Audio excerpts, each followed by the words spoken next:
Ratmi tampak terkejut, sekaligus senang melihat kedatangan Suropati. "Wah, lama sekali kamu baru kelihatan. Monggo masuk," sambut Ratmi di depan pintu rumahnya. Suropati memasuki ruang tamu sederhana itu dan duduk di sebuah kursi kayu. "Kamu kelihatan segar, Mi," ucap Suropati. "Gemuk maksudmu?" tanya Ratmi, diikuti dengan derai tawanya. Cengiran kecil muncul di sudut bibir Suropati. "Aku sedang hamil anak kedua kami, Roh. Baru jalan 5 bulan, tapi tubuhku memang cepat sekali membengkak seperti ini."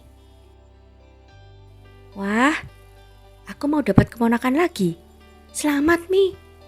Oh ya, ini aku bawa sedikit oleh-oleh dari Madiun untuk kalian," ucap Suropati sembari mengulurkan sebuah kotak anyaman bambu berisi aneka jajanan. Ratmi mengangguk sembari tersenyum lebar. "Suwun, Roh. Oh ya, sebentar ya, aku bikinkan minum." Ratmi meninggalkan Suropati sendirian. Tak berapa lama, ia pun kembali dengan sebuah nampan kayu dan 2 gelas teh di atasnya. "Kapan kamu datang, Roh?" tanya Ratmi setelah mereka duduk berhadapan. "Kemarin, Mi. Harusnya semalam aku datang kemari. Tapi karena harus rembukan dulu dengan tamu soal pesanan gebyok, jadilah baru sekarang aku bisa kemari." Kening Ratmi berkerut saat mendengar nada bicara Suropati.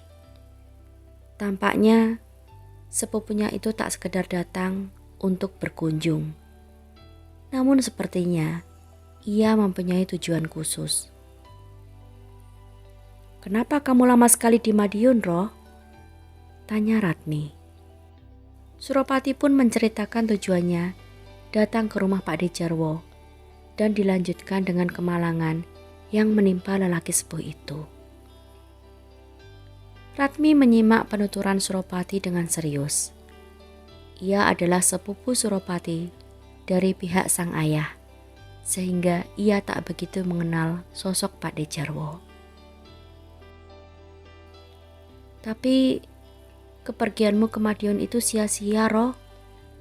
Janti malah memutuskan untuk menikah dengan suami dari mendiang sang kakak," ujar Ratmi lirih.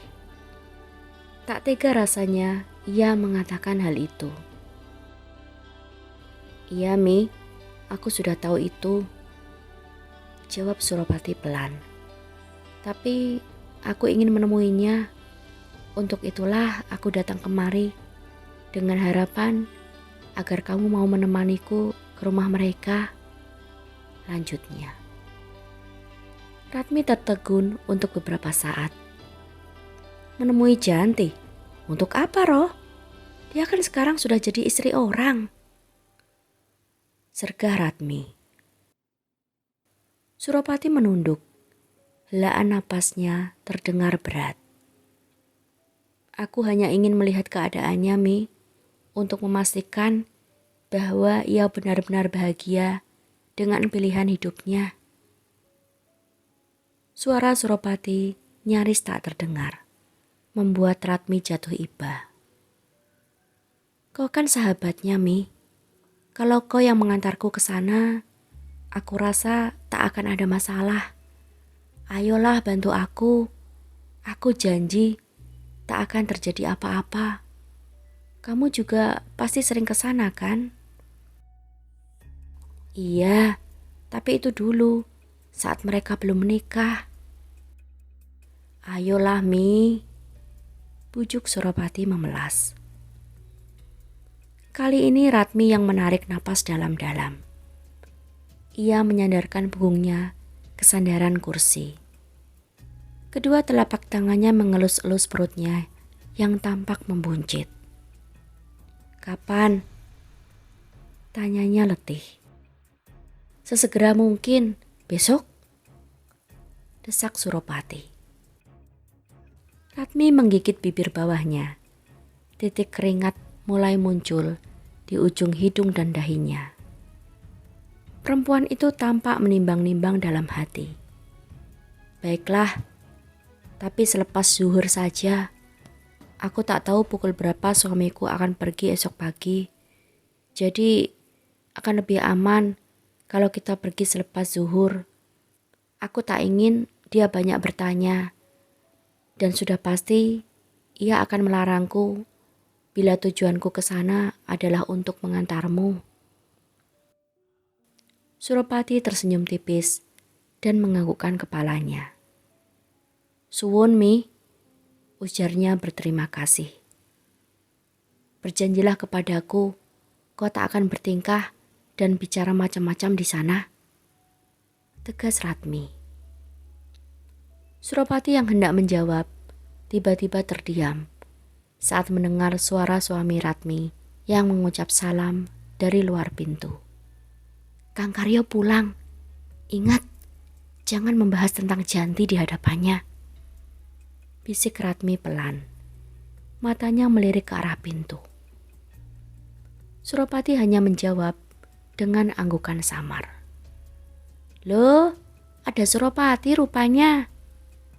Teriak Karyo saat menyadari siapa tamu yang sedang mengobrol dengan sang istri. Suropati bangkit dari duduknya untuk menyambut Karyo. Kedua orang lelaki itu pun saling berpelukan dan menepuk punggung. Suropati memutuskan untuk tinggal lebih lama dan mengobrol dengan Karyo agar tak menimbulkan kecurigaan kepada lelaki itu.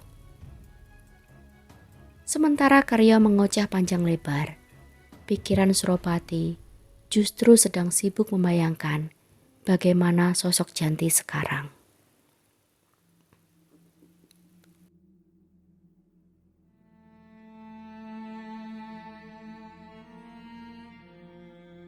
Suropati memutuskan untuk menjemput Ratmi dengan mobil sedannya. Mobil itu jarang sekali ia gunakan. Selain karena terlalu mencolok dan menjadi pusat perhatian warga, Suropati juga lebih senang mengendarai sepeda ontelnya kemana-mana. Namun kali ini berbeda. Ia akan membawa Ratmi yang sedang dalam keadaan mengandung. Ia tak mungkin membonceng sepupunya itu dengan sepeda ontel yang boncengannya sangat keras. Selain itu, tentu saja bobot Ratmi pun sangat berat. Suropati tak ingin membuat Ratmi jatuh di perjalanan. Ratmi masuk ke dalam mobil Suropati sendirian. Anakmu ndak ikut, Mi? Tanya Suropati. Ndak usah, nanti ngerepoti. Biar saja dia main sama teman-temannya. Toh kita ndak lama kan? Bagi Suropati, pertanyaan Ratmi bukanlah sebuah pertanyaan, namun penegasan. Sepupunya itu memang tak ingin berlama-lama di rumah Janti dan Ranto. Suara deru mobil membuat Janti mendongakkan kepalanya. Bagai tersambar petir di siang bolong, ia tersentak saat melihat siapa pengemudi mobil sedan itu. Ingin rasanya ia berlari dan bersembunyi di dalam rumah, meninggalkan sekeranjang pakaian basah yang harus dijemurnya di halaman. Namun sudah terlambat. Ratmi dan Suropati sudah melihatnya. Dengan tangan sedikit gemetar, Janti meletakkan kembali pakaian yang baru diremasnya ke dalam keranjang, lalu berjalan perlahan menyambut para tamunya. Mirah dan Sugeng sudah terlebih dulu berlari kecil dan berteriak-teriak memanggil Ratmi dengan riang. Ratmi, lama ndak kelihatan. Sapa Janti kaku ke arah sahabatnya. Ia melirik sedetik ke arah Suropati. Namun, seketika ia menundukkan kepala, menghindari tatapan tajam lelaki itu. Yanti, Kehamilanku yang rewel membuatku malas kemana-mana. Oh iya, bolehkah kami masuk? Jawab Ratmi. Janti mengangguk dan berjalan mendahului mereka. Silakan duduk, aku bikinkan minuman dulu. Ayo Mirah, Sugeng, kita ke dapur. Ajak Ranti. Ia menggandeng tangan kedua bocah itu, tak memberi kesempatan bagi keduanya untuk mengelak. Dia kurus dan pucat sekali, bisik Suropati dengan nada geram dan sekaligus sedih. Ratmi tak menjawab. Ia hanya menghela napas dan mengelus-elus perutnya. Sementara itu, di dapur, Janti berusaha menenangkan hatinya yang tak karuan. Tubuhnya masih gemetar dan entah mengapa matanya berkaca-kaca. Ia memberi makanan kepada Mirah dan Sugeng, lalu membujuk kedua bocah itu untuk bermain di belakang rumah. Ibu ada tamu. Kalian main saja dulu ya, jangan ke depan sebelum ibu kembali, bisiknya. Bocah-bocah itu mengangguk patuh dan asik dengan mainan mereka. Janti kembali ke dapur dan membuatkan 3 gelas teh. Saat mengangkat nampan, ia berusaha mengatur napasnya untuk meredakan gemuruh di hatinya. Janti meletakkan ketiga gelas itu di atas meja tanpa berani menatap wajah para tamunya. Apa kabarmu, Ti? Aku kangen sekali padamu. Tampaknya sekarang kau lebih langsing. Ratmi berhati-hati agar jangan sampai kata kurus dan pucat keluar dari bibirnya untuk Janti. Siapapun orangnya, meski dengan hanya menatap sedetik ke arah perempuan itu, mereka akan segera tahu bahwa kini Janti sangat menderita. Wajahnya yang dulu sangat cantik, dengan rambut legamnya yang panjang terurai, kini tampak kuyu dengan rambut yang hanya dicepol asal-asalan. Aku baik-baik saja, Mi. Cuma agak capek dan sibuk karena harus mengasuh anak-anakku. Oh ya, mengapa kau tak ajak anakmu? Dia sedang asik bermain dengan teman-temannya, jawab Ratmi. Suropati yang merasa jengah karena diacuhkan, kini berusaha menyela. Mengapa kau menikah dengannya, Janti? Tanyanya tajam. Spontan, Ratmi memelototi sepupunya itu. Suropati tampak tak peduli. Ia tetap menatap tajam Janti, menuntut jawaban.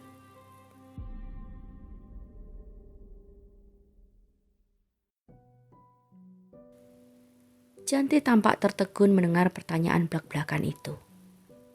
Mengapa tidak, Kang? Ayahku sudah memilihkan jodoh untukku. Seulas senyuman muncul di bibir Janti untuk menutupi hatinya yang teramat pedih. Bukankah kau sudah berjanji untuk menikah denganku? Suropati mulai gusar. Roh, tegur Ratmi pelan. Ia merasa sangat tak enak hati. Batin Janti bergejolak. Ia ingin berteriak menyalahkan Suropati. Mengapa pemuda itu tak segera datang menjemputnya setelah kematian sang kakak Sumiati? Alih-alih menjemputnya, pemuda itu malah menghilang ke Madiun dan berlama-lama di sana. Bukankah Kakang yang meninggalkanku dan pergi ke Madiun? Apa yang Kakang lakukan di sana hingga lama sekali tak kunjung pulang? Gugat Janti. Raut wajah dan nada suaranya terdengar datar. Bayangan Rini berkelebat di pelupuk mata Suropati saat ia mendengar pertanyaan Janti. Perasaan bersalah berkecamuk di dalam dadanya. Aku bukannya tak ingin pulang, Ti, tapi belum sempat Suropati menyelesaikan kalimatnya. Tiba-tiba terdengar tirai kain pembatas antara ruang tamu dan ruang tengah yang tersibak keras, disusul oleh bentakan seorang gadis.